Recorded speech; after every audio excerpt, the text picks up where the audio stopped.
स्वीकार नहीं करेगी। जब भी सरकार में हम लोग आएंगे, इस अग्निवीर व्यवस्था को हमेशा हमेशा के लिए हटाने का काम करेंगे। अभी तो ये अग्नि व्यवस्था फौज में आई है।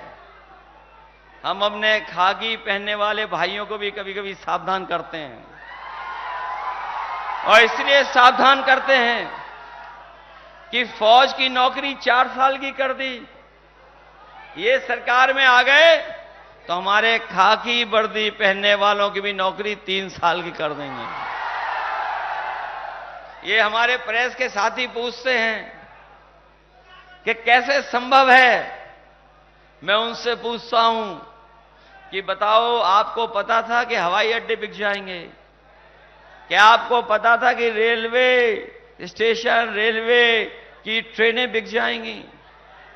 क्या आपको पता था इकलौती इलाहाबाद बैंक थी वो बिक जाएगी? क्या आपको पता था कि अग्नि व्यवस्था लागू हो जाएगी?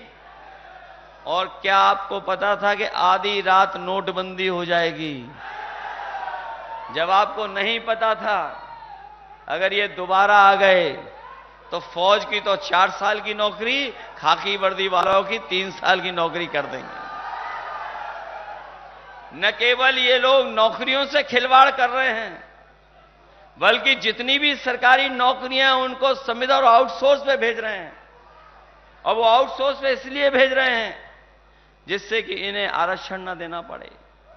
इधर मैं देखता हूं कि दिल्ली वाले और लखनऊ वाले आरक्षण को लेकर के बहुत सारे सवाल भी कर रहे हैं, जवाब भी दे रहे हैं। लेकिन मैं अपने तमाम पीडीए परिवार के लोगों को कह करके जा रहा हूं, इतना आरक्षण के साथ कभी खिलवाड़ नहीं हुई होगी जितना भारतीय जनता पार्टी की सरकार में हुई है। न केवल ये आरक्षण खत्म करना चाहते हैं, अगर ये सत्ता में दोबारा आ गए तो बाबा साहब भीमराव अंबेडकर जी का दिया हुआ संविधान को भी खत्म करने का काम करेंगे। इसलिए आपको सावधान रहना पड़ेगा, क्योंकि यही बाबा साहब भीमराव अंबेडकर जी का संविधान हमें अधिकार दिलाता है, यही संविधान हमें न्याय दिलाता है, यही संविधान हमारे लिए संजीवनी है। इसलिए हम इस चुनाव में आप सबसे अपील करना चाहते हैं, जहां एक तरफ हमें अपनी आप को तमाम चीजों का सामना करना पड़ रहा है, वहीं हमें और आप सबको मिलकर के इस संविधान को बचाने के लिए भी लड़ना पड़ेगा। इसलिए संविधान बचाने के साथ साथ आपको इस देश की लड़ाई में भी हम लोग का साथ देना होगा।